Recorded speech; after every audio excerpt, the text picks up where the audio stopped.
Nous sommes à Sorti, une des plus grandes boîtes d'Istanbul. Le même décor qu'à Ibiza ou Saint-Tropez. Des jolies filles, de la techno, des soirées sous les étoiles. La différence, c'est qu'ici à Istanbul, on fait la fête à l'ombre des minarets, au bord de l'eau sur le Bosphore.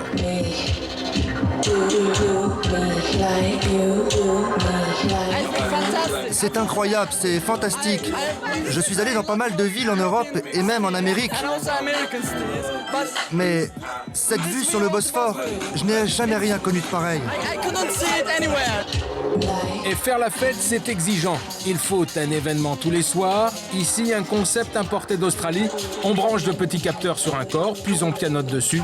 Et c'est comme ça qu'on invente la musique corporelle.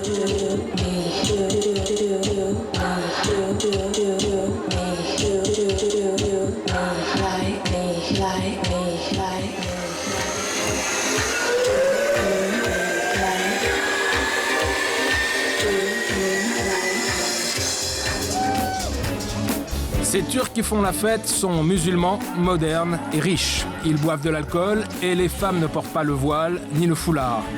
Pour rien au monde, ils ne rateraient une soirée de cette movida qui dure les 5 mois d'été.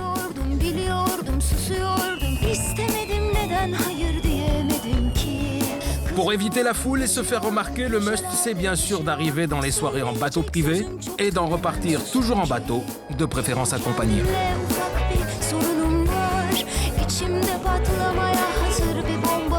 Chaque été, les nuits d'Istanbul montent d'un cran, toujours plus de liberté, toujours plus de décolleté, d'audace et de luxe. Rien n'échappe à cette inflation, pas même le prix des consommations, ni l'ego des disques jockeys. Le meilleur DJ du monde? Mais c'est moi, bien sûr. La fête est tellement énorme qu'elle a ses propres spécialistes. Ali Akay est professeur aux Beaux-Arts d'Istanbul et depuis quelques mois, il donne des conférences sur la movida turque. Il y a énormément d'endroits comme ça. C'est que sur le Bosphore, il y a une vingtaine, trentaine de boîtes de nuit, de bars, fréquentés par le monde. C'est quand même 17 millions d'habitants à Istanbul. Et entre 17 millions d'habitants, il y a au moins, disons, 5 millions qui s'amusent. C'est qu'il y a une grande énergie à Istanbul. Ça a commencé au début des années 90. C'est devenu visible aujourd'hui, un peu partout. C'est une des villes les plus amusantes du monde. 2h du matin, à l'entrée du Saphir, un autre club très privé, les embouteillages sont permanents tous les soirs, en semaine comme le week-end. Impossible de garer sa voiture. Pour entrer, les fêtards doivent être parrainés, riches ou montrer leur meilleur profil. Les physionomistes sont perplexes et les voituriers débordés. Cela rappelle d'autres temps, d'autres lieux. Avant, c'était Champs-Élysées qui s'était bloqué comme ça dans les années 70. Et aujourd'hui, c'est Istanbul.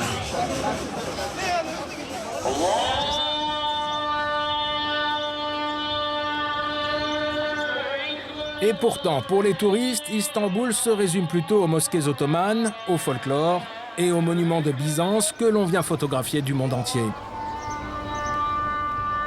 La Turquie est aussi et surtout un pays musulman où l'islam revient en force. Depuis quelques années, elle est gouvernée par des islamistes modernes qui laissent faire la fête, comme si le monde de la foi et celui de la nuit ne se rencontraient jamais.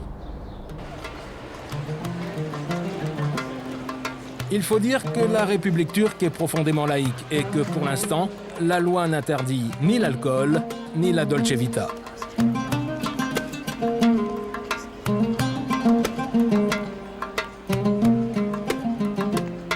Du coup, dans les rues et sur les quais d'Istanbul, ce sont deux univers qui cohabitent, l'un voilé, l'autre tête nue, à l'européenne.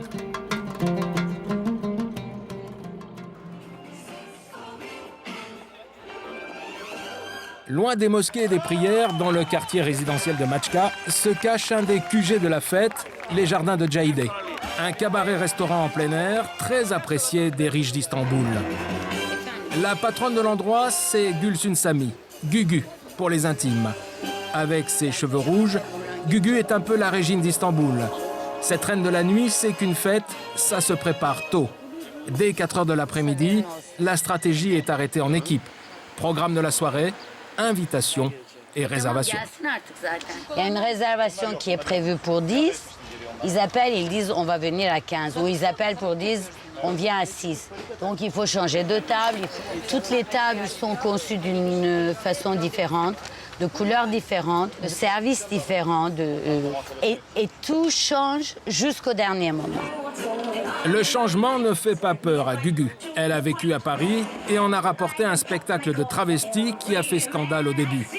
Mais là encore, les autorités islamistes n'ont pas bougé.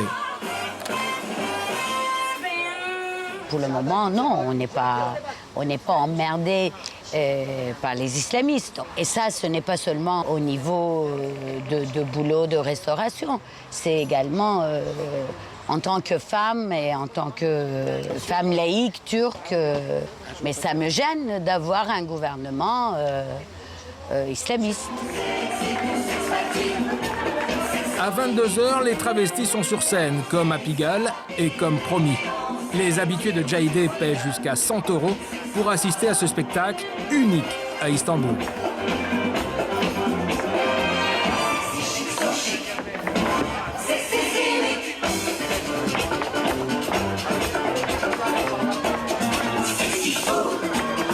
Au bar, Gugu soigne les relations publiques, essentielles avec une clientèle riche qui ne pense le soir qu'à s'amuser. Une vie nocturne pareille, j'en ai pas vu ailleurs. Je dis pas ça parce que j'en fais partie. C'est vrai que c'est assez exceptionnel.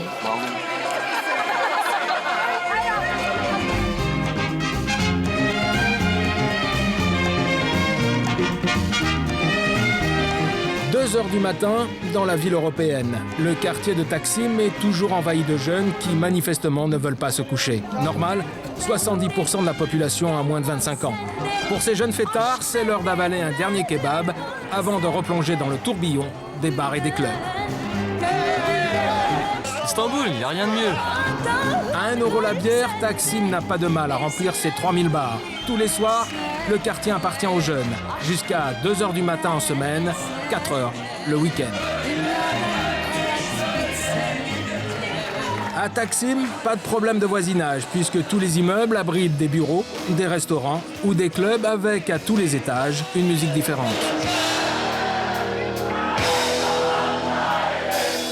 Il y en a pour tous les goûts, tous les styles, toutes les bourses. Je suis allé un peu partout dans le monde, à Tokyo, à Berlin, à Paris. Mais Istanbul, c'est quand même ce qu'il y a de mieux. Mais pourquoi Mais parce que c'est pas cher. Je fréquentais à Bastille, mais tout est fermé à partir de 2 heures. Et après, il faut trouver les clubs et les trucs comme ça. Sinon...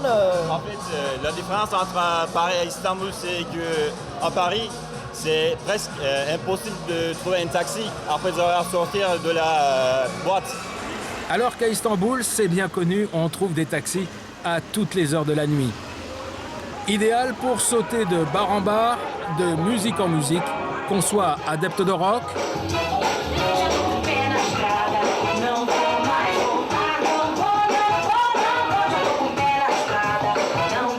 que l'on préfère la pop,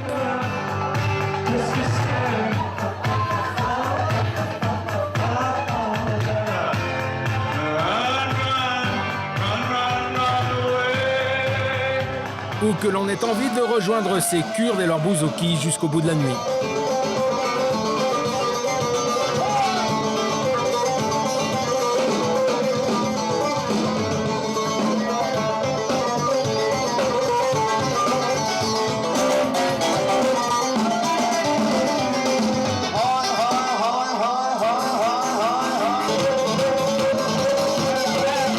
C'est impressionnant, oui, ça bouge beaucoup et puis on s'amuse beaucoup. Il y a pour tous les goûts, pour tous les gens. Et puis on reviendra. À quelle heure vous vous couchez le soir en général? Alors là, on a fait 3 heures du matin, mais on aurait pu faire beaucoup plus tard. Ce sera peut-être encore vrai cette nuit, car cette touriste suisse et ses amis sont invités par un Français sorti de nulle part. Vous voulez venir, c'est juste à côté. Voilà. Le jeune Français s'appelle Richard, il vit à Istanbul depuis 5 ans et a fondé un orchestre avec des musiciens turcs. Cela ne rassure pas pour autant nos amis suisses qui se demandent dans quel piège ils sont tombés. C'est un peu spécial, il faut connaître, c'est pour les habitués. Voilà. Il faut encore la patience de monter 3 étages pour découvrir enfin un club improvisé dans un appartement avec terrasse et vue sur la Corne d'Or.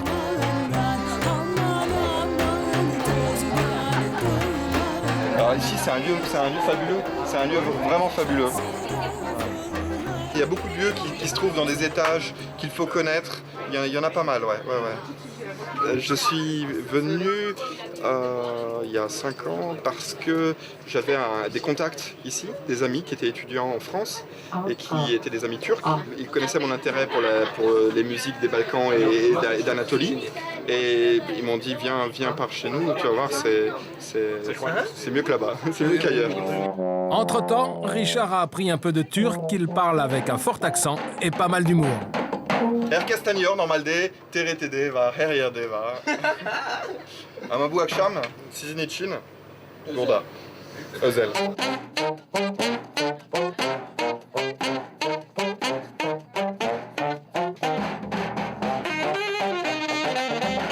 Deux fois par semaine, la terrasse se transforme en boîte de nuit. Elle n'a pas de nom, c'est juste un autre lieu de fête qui complète la longue liste des bars de Taksim.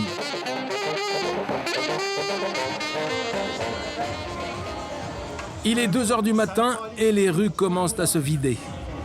Mais Ali, notre guide, connaît encore des endroits ouverts, notamment ce bar, le No Name, très populaire chez les travestis d'Istanbul. Seul problème, il est encore un peu tôt pour la faune des habitués qui ne vient s'amuser que beaucoup plus tard dans la nuit. Normalement, les travestis travaillent à Istanbul comme prostituées, mais pas ici.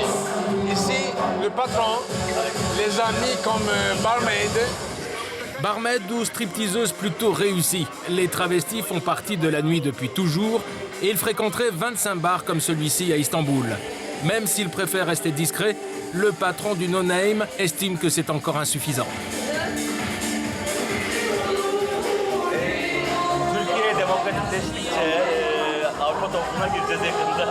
C'est la démocratisation de la Turquie.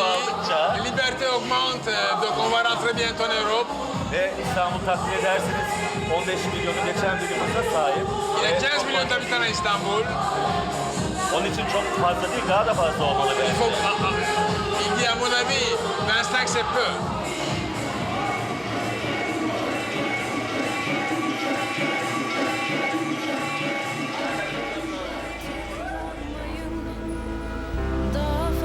Nişantaşı, un quartier chic de la ville, un peu l'avenue Montaigne d'Istanbul. C'est là que se trouvent les deux moteurs de la fête, l'argent et la mode.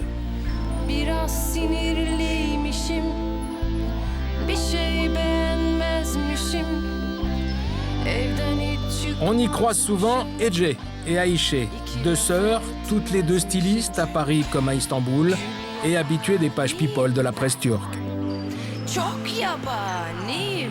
C'est le quartier mode d'Istanbul, donc il se passe beaucoup de choses. Il y a des marques étrangères qui se sont installées ici, et des marques renommées. Plus, il y a des marques locales comme Maçka. Et puis, c'est le quartier le plus branché parce qu'il y a beaucoup de gens chics, modernes qui se promènent dans cette rue pour acheter des trucs. Je vais te faire le shopping. Et il y a des très fameux cafés, bars qui sont bien fréquentés. C'est encore un autre quartier à la mode. Ouais. On y va. À Nişantaşı, les deux sœurs commencent leur journée toujours de la même façon. Le tour des boutiques pour vérifier que leurs modèles sont bien exposés et connaître les dernières tendances du marché. Ece et Ayşe créent à Paris, mais elles font fabriquer leur collection sur place. Pratique, la Turquie produit du coton en masse, mais aussi du lin et de la soie. Une jupe que j'aime beaucoup, voilà. C'est très agréable. Toucher la matière, c'est doux, c'est de la soie aussi, mais en même temps, elle peut faire habiller pour sortir avec des talons la nuit, en boîte, Et elle est en même temps avec des tongs, un t-shirt décontracté, elle fait jour.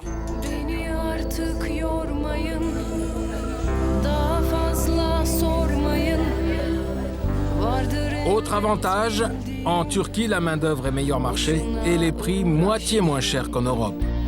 C'est joli, hein? Combien ça vaut, par exemple?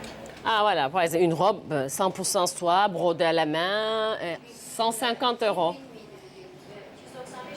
Comparé au prix français, je me rends pas compte. Une robe comme ça, je sais pas, vous la trouvez à Paris à combien? C'est minimum. Ah! Et c'est revendu. Quand ça tombe, on dit comme ça en couture. Minimum, je sais pas, 350 €. À Istanbul, la mode s'adresse à toutes les femmes qui ont les moyens, qu'elles portent le voile ou pas.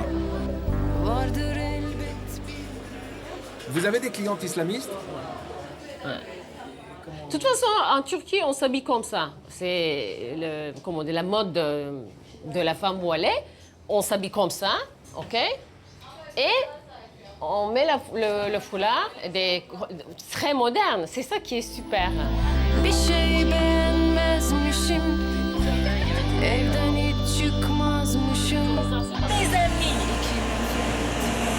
qui viennent de Paris, par exemple, mais ce sont des gens de la mode. Donc c'est un milieu quand même qui sort beaucoup, blabla, pour toutes les occasions, qui disent, voilà, c'est la seule ville où on a envie de sortir. Donc il y a quelque chose ici. Donc, vous avez l'enthousiasme, vous voyez, de travailler, de faire de l'argent, de dépenser, d'acheter, faire acheter, tout ça. Donc, ça tourne comme ça. S'habiller, parce que sortir, c'est quoi? C'est la restauration, les vêtements, et j'en passe, hein, tout ce qui est autour.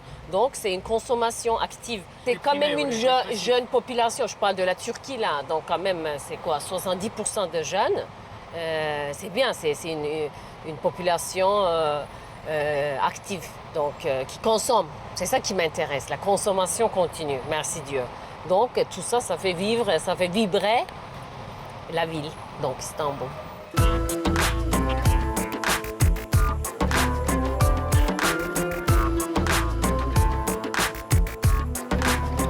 La fête n'a pas le même sens pour toutes les femmes turques. Les plus intégristes se contentent de goûter une promenade le dimanche sur le Bosphore, mais on ne les verra jamais dans les boîtes de Taksim.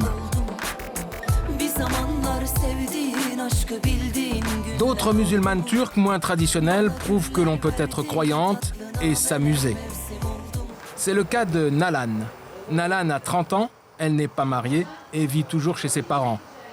Musulmane et moderne, elle respecte la coutume et se fait un devoir de servir le thé à ses parents et à leurs invités. Oui, je suis musulman. Oui. Vous faites le ramadan? Oui, et je jeûnais pendant le ramadan, mais seulement je fais jeûner, c'est tout. Ouais. De temps en temps, je visitais la mosquée, mais c'est tout. Ce soir, Nalan sort avec des amis dans le centre d'Istanbul. Cela n'a rien d'exceptionnel, mais elle a prévenu ses parents qu'ils la laissent sortir seule. Allez, au revoir. Ne vous inquiétez pas. Je retrouve Levent et Omer. Il y aura beaucoup de monde et ils me raccompagneront.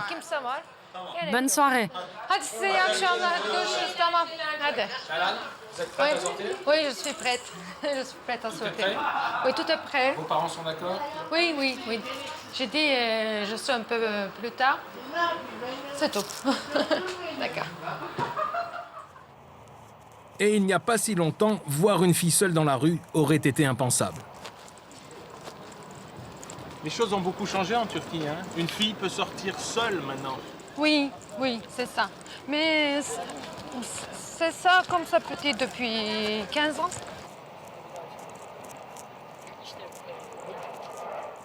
C'était pas le tchatchap? Non, non. Pourquoi? Jamais. Jamais? Parce que dans mon pays, ce n'est pas besoin. Ce n'est pas obligatoire. Vos parents vous en disent pas? Non, non, jamais. Jamais. Mais si je voudrais, on ne dit pas non. Et je ne vais pas aussi. Et il n'y a pas que les mentalités qui changent à Istanbul. La folie des gadgets technologiques s'est emparée du pays. Exemple dans ce taxi, un écran de télévision installé dans le pare-soleil. Une petite révolution pour ceux qui passent leur vie en voiture. Je l'ai acheté chez un marchand d'accessoires. Ça m'a coûté environ 800 €.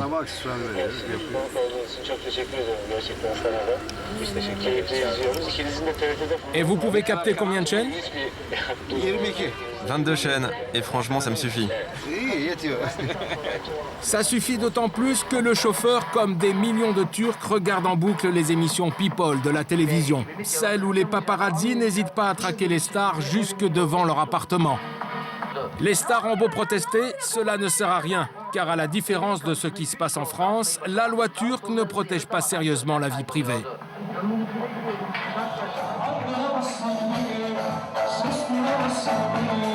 Nalan est en retard, la soirée a commencé sans elle.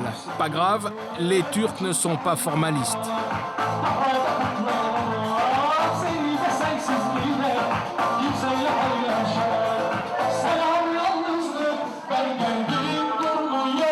Ils adorent ces cabarets-restaurants où, pour un forfait raisonnable, on peut manger, boire et danser à tous les âges, sans complexe, avec pour seul souci celui de faire la fête.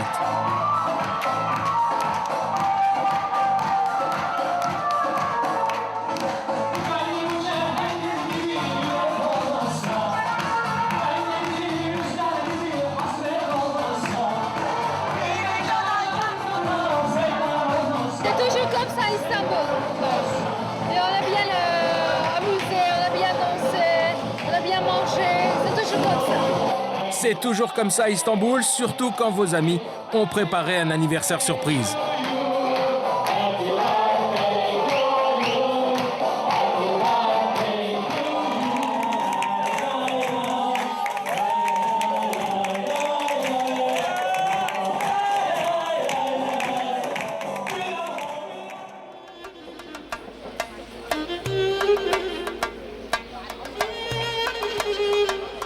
Parfois, c'est la pluie qui s'invite à la fête, sans prévenir.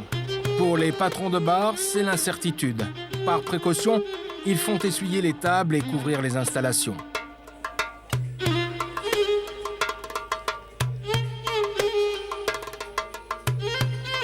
Mais la météo capricieuse n'inquiète pas tout le monde. Pas ces Hollandais, en tout cas, qui animent un des plus grands bars du Bosphore. Pour eux, pas de panique, ils savent qu'Istanbul a de toute façon envie de s'amuser. On devrait être complet ce soir. Si, malgré la pluie. Les gens font la queue pour venir dîner chez nous à Istanbul. Quand la musique joue, que les invités sont servis, tout le monde est curieux et se demande ce qui peut bien se passer ici. Et puis ils voient cette grande fille blonde qui se balade entre les tables. C'est génial. Merci à vous.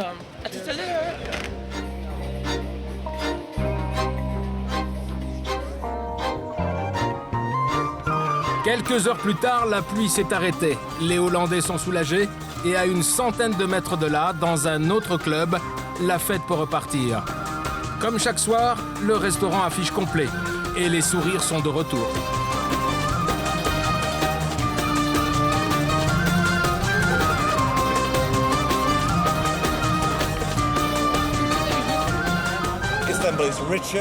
Istanbul est plus riche, plus excitante que beaucoup de capitales d'Europe. Elle a beaucoup plus à offrir, ne serait-ce qu'en termes touristiques. D'ailleurs, quand les gens viennent à Istanbul et qu'ils voient cette fête, ces endroits sur le Bosphore, ils changent complètement d'avis. Pas seulement les Français, mais tous les Européens.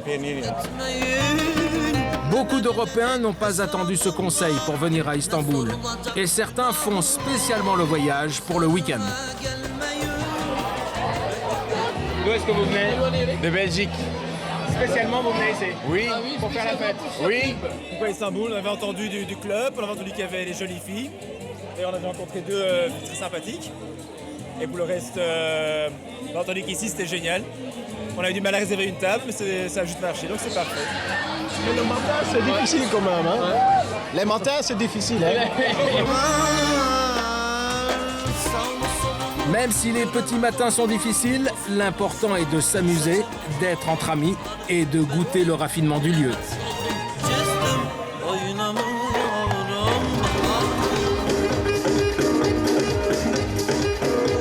Certains iront poursuivre la nuit chez Gugu, dans les jardins de Jahideh. Pour y accéder, il faut descendre les planches comme dans tous les bars du Bosphore et contourner les inévitables paparazzi. Mais c'est samedi soir et une fois encore, il y a tellement de monde qu'il est impossible de danser ou de se déplacer.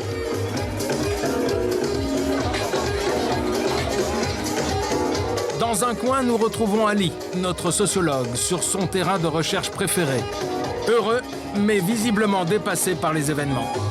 Il y a tellement de lieux, tellement de gens que tout le monde consomme, tout le monde s'amuse. C'est assez spécial quand même.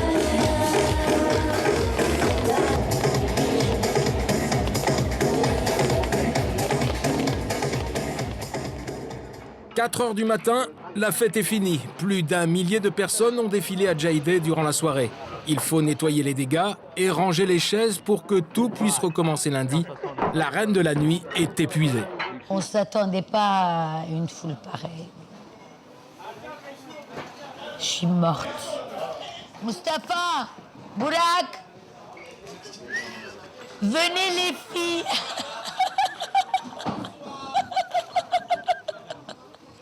La fête est finie.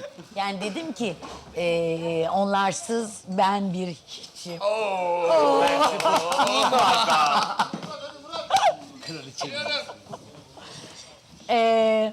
Bon, ils ont des gueules d'assassins, mais c'est les DJ.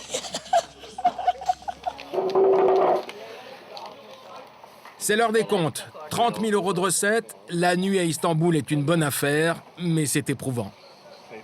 Ce soir, je me mets... Enfin, ce matin. Quelle heure il est là? Les 4 heures. Ce matin, je me mets au lit et j'en ressors lundi. Oui, bien sûr, j'aime la nuit. C'est d'ailleurs pour ça que j'y travaille. Mais là, je commence à être fatigué. Oui, c'est la même chose pour nous tous. Levent, çocuklara herkese bir içki ver, hemen. C'est comme ça que ça se... 5 heures du matin, les fêtards sont tous rentrés chez eux. Presque tous, les nuits à Istanbul ne s'arrêtent jamais.